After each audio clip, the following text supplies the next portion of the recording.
சித்தர் பூமி ஜோதிடத்தின் பரிணாம வளர்ச்சி ஏஎல்பி ஜோதிடம். இதை படிங்க, உங்க வாழ்க்கை உங்க கையில.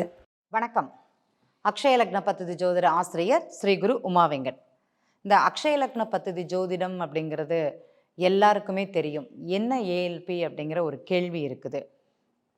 அக்ஷய லக்னம், வளரும் லக்னம். நீங்கள் பிறந்த குழந்தைக்கு இன்னைக்கு எல்லாருமே என்ன பார்க்குறாங்கன்னா, ஒரு குழந்தை பிறந்திருக்குது அப்படின்னா அந்த பிறந்த குழந்தைக்கு தான் ஜாதகம் அப்படிங்கிறத பார்க்குறாங்க. அப்படி கிடையாது. இன்னைக்கு ஒரு குழந்தை வளர்ந்து அதுக்கு ஒரு வயது அப்படிங்கிறது இருக்கும். 10 வயசு, 20 வயசு, 30 வயசுன்னு.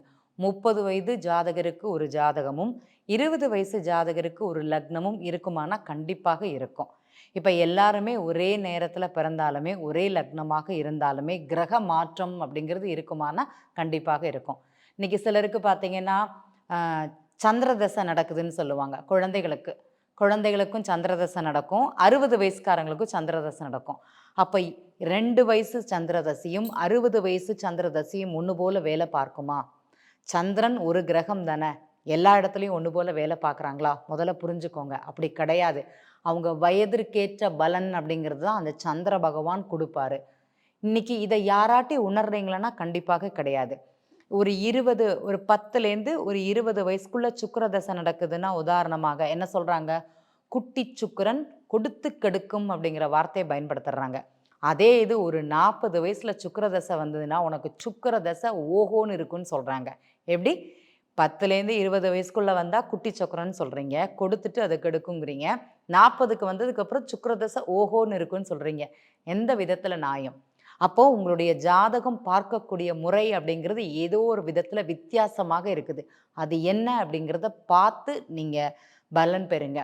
இன்றைக்கி அக்ஷய லக்னம், வளரும் லக்னம் அப்படிங்கிறது எல்லாருக்குமே தெரியும்.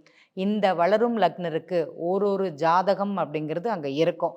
பிறந்த ஜாதகத்தை விட்டுட்டு இன்றைக்கி உங்களுடைய அக்ஷய லக்னம் எது, அதற்கு உங்களுடைய தசாபுக்தி எந்த இடத்துல இருக்குது, உங்களுக்கு அந்த லக்னம் அக்ஷய லக்னம் எந்த விதமான பலன் கொடுக்க போகுது அப்படிங்கிறத தெரிந்து செயல்படுங்கள்.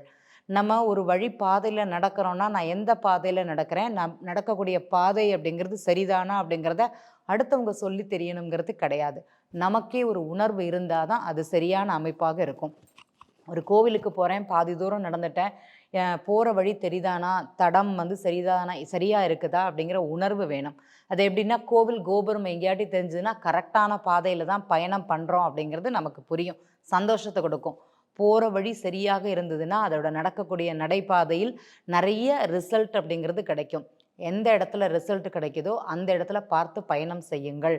அக்ஷய லக்ன பத்ததி உங்கள் வாழ்க்கை துணைக்கு இல்லைனா வாழ்க்கைக்கு வழிகாட்டலாக கண்டிப்பாக அமையும் அப்படிங்கிறத இந்த இடத்துல பதிவு பண்ணிக்கிறேன். நன்றி. ஜோதிடத்தின் பரிணாம வளர்ச்சி ஏஎல்பி ஜோதிடம். இதை படிங்க, உங்க வாழ்க்கை உங்க கையில. சித்தர் பூமி.